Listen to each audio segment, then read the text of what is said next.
You're never too busy, too tired, too old, or too anything to pursue your dreams. Welcome to the Distracted Dreamer podcast, where you'll learn how to move all those never-ending distractions aside and chase your dreams with confidence.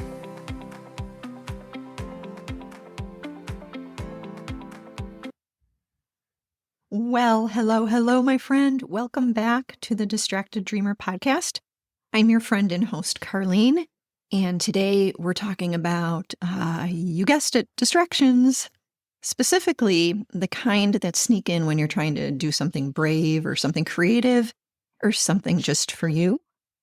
So I've come up with 7 types of distractions that we have actually already talked about in previous episodes, but with a different twist. And just for fun today, we're framing today's distractions with the letter D. Why? Well, because alliteration, it's fun.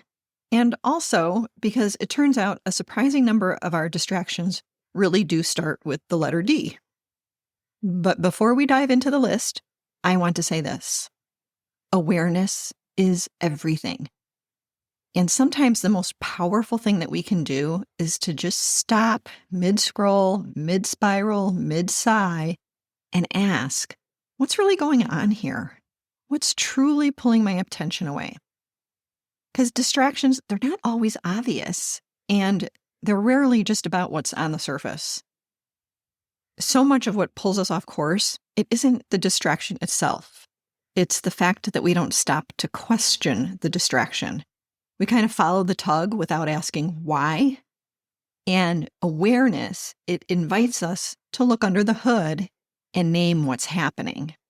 And when we name it, we take the first step toward choosing instead of defaulting to reacting, and we return to being intentional.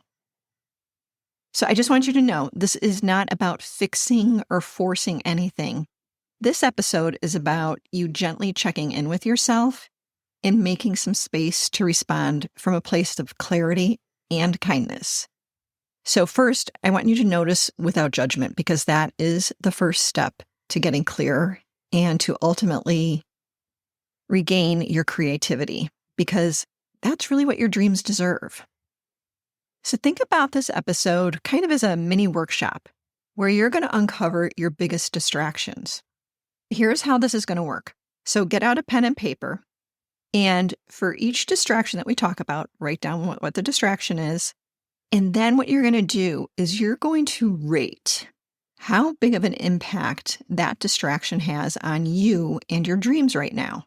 We're going to keep this super simple. We're going to use the scale from 1 to 5. You're going to rate it a number 1 if the distraction has little or no impact on you and your dreams, or it could be a 5, meaning it is a huge distraction to you. So based on your assessment, you'll start to see which distractions need a little more attention and where you can begin to gently refocus your energy again. And the best part of this is you can do a deep dive on each of these 7 distractions by listening to a prior episode of The Distracted Dreamer that I will guide you to. So with this new awareness of how the distraction is impacting you, I promise you'll hear something very different after getting this clarity today. So are you ready? We're going to take a little tour through what I'm calling the 7 Ds of distraction. And you might recognize a few of these in your own life, and maybe you might be dancing with all 7. Whatever it is, just be honest with yourself, and we'll go from there. All right. The first distraction, you guessed it, are devices, right? All the buzzing, the pinging, the endless scrolling. Devices are our ever-present companions. They're the tools that we love, but they're the tools that sometimes run the show. And let me just ask you this. Does this ever happen to you? You pick up your phone to check the weather before heading out for a walk, and then a notification pops up and you're down the rabbit hole of emails or placing that Amazon order or answering a text. I have to tell you, this happens to me all the time.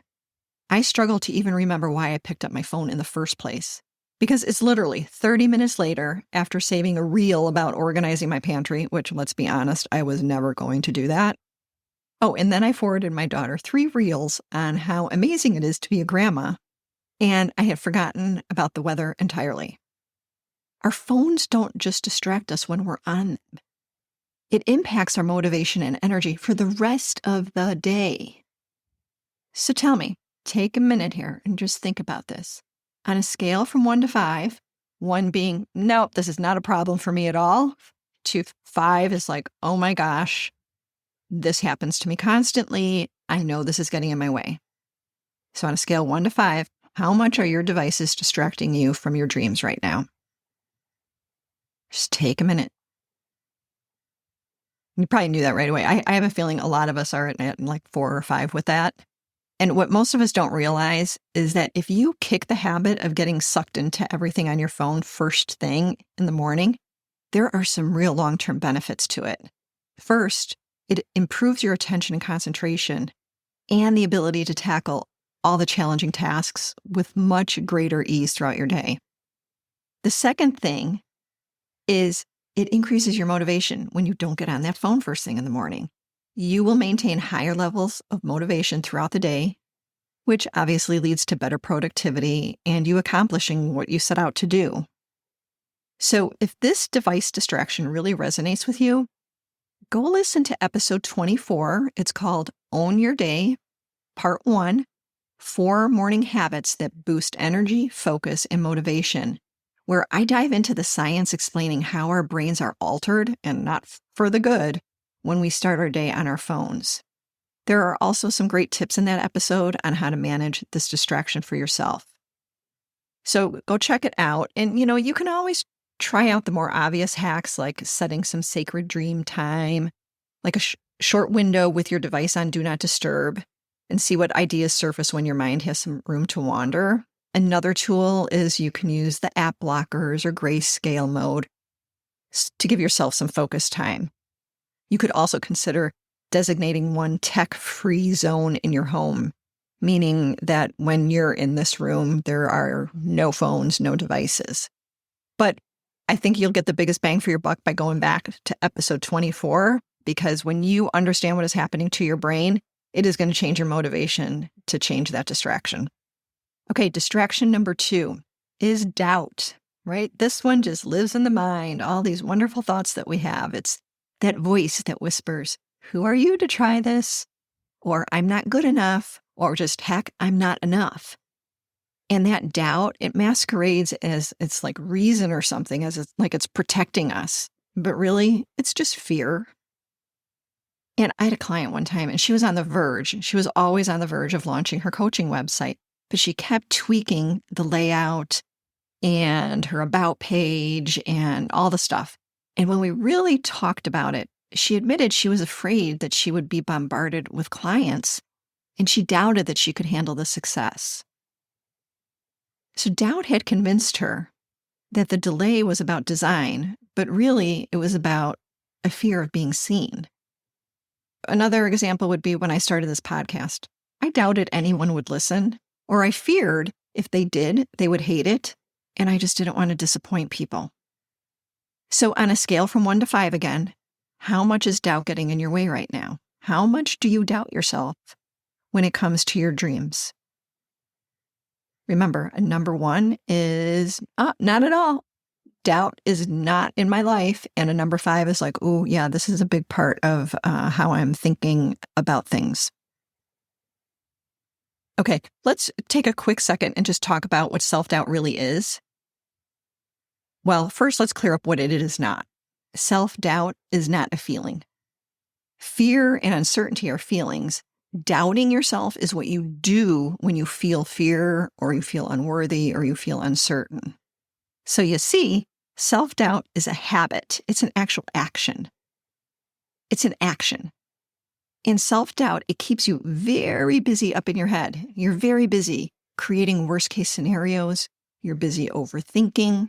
You're busy coming up with all the things that you think you need to do before you can do the thing that you know you want to or should do. And by reframing that self-doubt as a habit or an action or a choice, guess what? You can stop it. You can replace the habit of self-doubt with another action. So if doubting yourself is distracting you, go check out episode 18, The Habit of Self-Doubt, why you keep second-guessing yourself. And you'll learn about the 3 different self-doubt mind traps, and you'll be able to identify which mind trap you're stuck in and how to get out of it. I've even gone as far as to create a quiz for you to help you identify what your go-to self-doubt mind trap is, or in other words, what are your go-to behaviors that have become habits when you doubt yourself. For all of you doubters out there, go check out episode 18.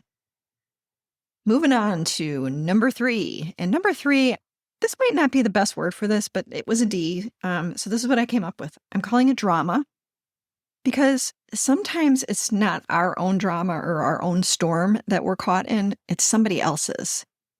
The emotional whirlwinds or relationship tension or just being highly sensitive to the energy around us. I know I am a highly sensitive person. Anybody else out there in HSP? I got you.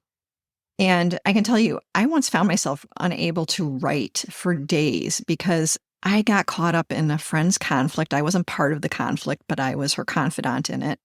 And I had gotten pulled into this vortex of texts and late night calls. And I really, really wanted to help. But I let the chaos of that situation, it kind of just cancel on my creative energy entirely. So tell me, on a scale from 1 to 5, how much is other people's drama or the emotional noise affecting your creative energy? How much is it distracting? On a scale to 1 to 5. 5, it's like, wow, this is a big deal in my life. I need to get a handle on this. Or number 1, nope, this doesn't show up at all. Now, there are a couple tools that I just want to give you in addition to the episode that I'm going to share with you. But if you are feeling this in your life, I want you to remember that you can always pause and you can ask yourself this question. And I ask myself this question all the time. And that question is this mine to carry? Because it can be challenging to let go, especially if you're an empath. I'm an empath, and you naturally feel other people's pain. You have to make sure that you're not carrying other people's pain and suffering to the point where it's impacting you living your life. So protecting your dreams sometimes, it means kind of having to gently step out of that noise. Another thing that you can do is you can try and set some energy boundaries. And maybe that means you're muting a chat thread, or you're setting a time limit on the emotional check-ins, or when you're just checking in on other people or answering when they're pinging you. But the bigger question here is think about this. Like, what if you could toss out everything that's draining you?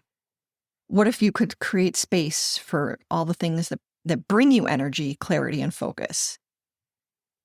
What if you could set those boundaries? Well, if you're ready to make space for what really matters to you and to silence the drama, I think you would really enjoy episode 13, Letting Go and Leaning In, Brain-Friendly Habits for 2025. I can tell you, I did this episode and it really helped me focus on what I wanted for myself this year. We're halfway through the year. If you didn't get to listen to this episode at the beginning of the year, this is a great time to go revisit that and get yourself reset. Okay, the 4th type of distraction is deadlines. The administration of life, all your work tasks, all the family to-dos, they all come with clocks ticking loudly in the background, right? And when you're on a deadline, your dream project, it feels like an indulgence. And I remember being a young mom and telling myself, when things slow down, when the girls are away at college, someday I'll start that podcast. Someday I'll write that book. Someday I'll start playing piano again. And I got to tell you, every season of life has its own unique busyness. And I was using that busyness as an excuse to not work on my dreams. And honestly, one of the hardest things I've had to learn is to build some deadlines for dreams into my daily plans. But it makes all the difference. Do you feel like you have to wait until life slows down? Until your entire to-do list is done? Until no one needs you anymore to work on your dreams? So on a scale from 1 to 5 again, how much do deadlines and responsibilities keep pushing your dreams to the side? on a scale of 1 to 5. 5 is like, yeah, all the time. It's right here in my face. 1 is like, no, I got a good handle on this. Okay. A couple practical tools before I give you the episode is instead of thinking, oh, all or nothing, like, oh, I got to like go all in on my dream. Try just taking 10 minutes with your journal to journal about your dreams, or take 5 minutes to sketch something, or write 1 sentence for your novel, right? Our dreams, they can live in the margins. It's about staying connected to them. Another practical tool is to use some time blocking to carve out a small but consistent space for your dream, even if it's just once a week. To journal or to strategize about something or to write that 1 sentence. But if you really want to get a handle on this, episode 3, how to fit your dreams into your busy life, stop waiting for the right time. This is your must-listen episode. In the episode, we uncover the secret to fitting your dreams into your current life without quitting your job or neglecting your responsibilities. You'll discover how to do a time audit, how to use the 15-minute rule, and how to stack habits to make daily progress, no matter how busy you are. And this episode will help you overcome the myth that your dreams have to wait, because the truth is, you can start today. Okay, we are on number 5. The 5th kind of distraction that is out there, it's desire. And this is a sneaky one. It's about us wanting too many things at once. You know, when your brain just goes, oh my God, I have all these great ideas, the new hobbies, the new business ideas, every book on your list. You want it all right now. And it's exciting and it's overwhelming. And this is my Achilles heel. The number of books I have that I just never get to. Why do I keep getting more? Well, because it's exciting. It's something new. And then there's stuff in my business that I'm so excited about creating, like building the Dream Studio membership community, like updating my website with my podcast, like running a couple workshops this summer. Then there's the vacations I want to take, and the list goes on. And wanting all these things isn't bad. It's dreaming. Dreaming is healthy for us. And it's a fun place to be until the overwhelm sets in and I end up doing none of it. Can you relate to that? So on a scale from 1 to 5 again, how overwhelmed are you by your own curiosity and all the ideas coming at you all at once and wanting it all right now? How is desire impacting your dreams and distracting you from being able to focus on one thing? Okay, a couple comments I want to make just before I introduce the episode that you can listen to for this one is I want you to remember that not every idea needs to be acted on. Let some of them stay in the dream stage, right? Curiosity is allowed to be incomplete. The other tool, I'm saying this one like, yeah, this is a great tool, but there's one word in here that I don't like is someday. Is like you can keep a someday journal, a place to store your ideas for future you that you can revisit during your low energy times. It's just, we have to be careful not to someday ourselves to death. Someday is a good place to be when you're overwhelmed with your dreams and desires. It's not a great place to be when you're using someday as procrastination. So just a little heads up on that.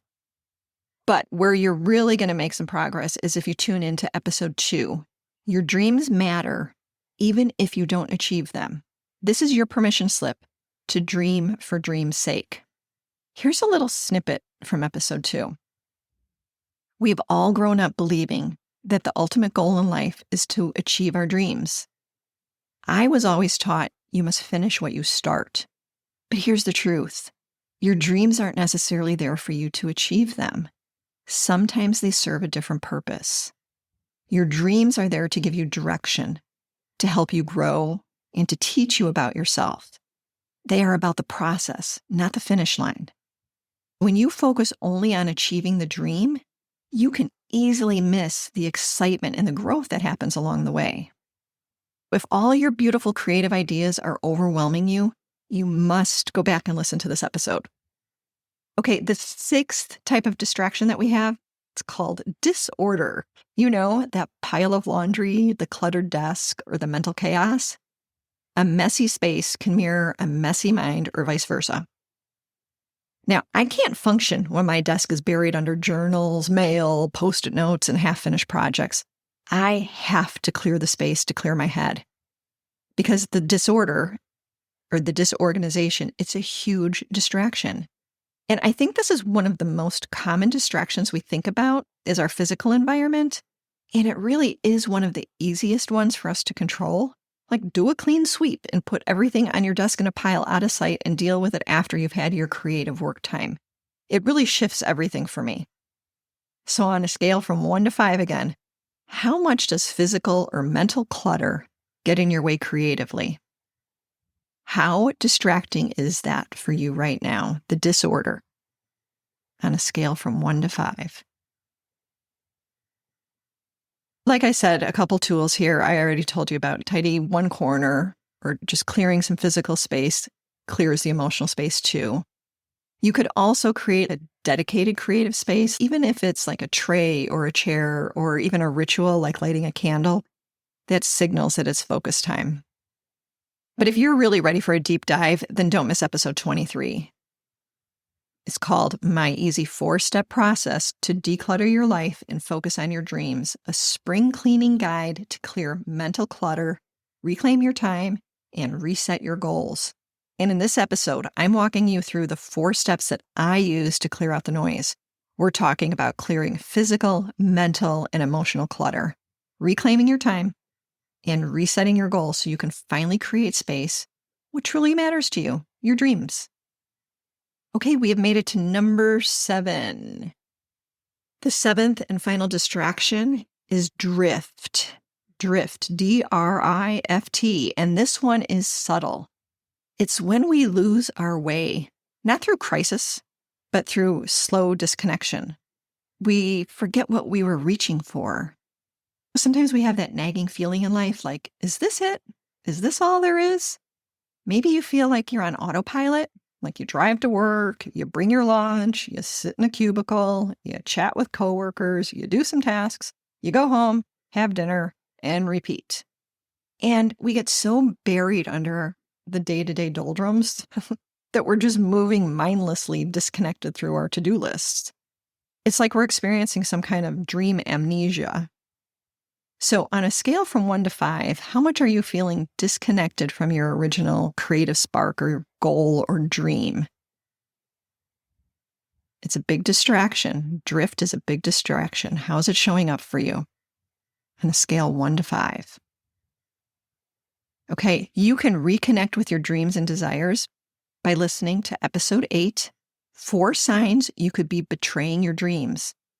And we talk about 4 signs that could be telling you that you're losing sight of your dreams. And I have felt all of these at multiple times in my life, and I had no idea they were signs about my dreams. So go check that one out. Okay, so which of the 7 Ds or the 7 distractions is getting the better of you right now? Is it devices? Is it that phone? Well, schedule some time to listen to episode 24, Own Your Day, Part 1, 4 morning habits that boost energy, focus, and motivation. Or is the distraction of doubt getting in your way? Well, you're going to want to dive into episode 18, The Habit of Self-Doubt, Why You Keep Second-Guessing Yourself. How about drama? Where did that show up on your scale? You might enjoy episode 13, Letting Go and Leaning In, Brain-Friendly Habits for 2025. How about deadlines? Yep, you are going to want to listen to episode 3, How to Fit Your Dreams into Your Busy Life. Stop Waiting for the Right Time is your must-listen episode. How about desire? All those wonderful ideas you're having? Tune into episode 2, Your Dreams Matter, even if you don't achieve them, is your permission slip to dream for dream's sake. And the 6th distraction, disorder. How did that show up? Well, if that's a big one for you, then you do not want to miss episode 23, which is my easy 4-step process to declutter your life and focus on your dreams, a spring cleaning guide to clear mental clutter, reclaim your time, and reset your goals. And then this very subtle, final distraction of drift. If you're ready to reconnect with your dreams and desires, listen to episode 8, 4 signs you could be betraying your dreams. Now remember, you are not wrong or broken for being distracted. You're human. It is a noisy world, my friend. And the first step is taking back your focus and your dreams. And the first step to taking back your focus and your dreams is being aware of what's pulling your attention. And I want to know, what did you uncover as your biggest distraction today? Send me a text at the link in the show notes. I want to know. I want to hear from you. So if you have a friend that you think would find this valuable, would you please share it with them? And if you've ever loved this podcast, will you please give me a review? As you know, reviews really make a difference for podcasters, and I rarely ask for them, but I'd be forever grateful if you like this podcast and you can leave a review and let me know what you think. All right, my sweet friend. Thank you so much for being here with me today. And remember, your dreams, they are waiting for you. And your time, it's now.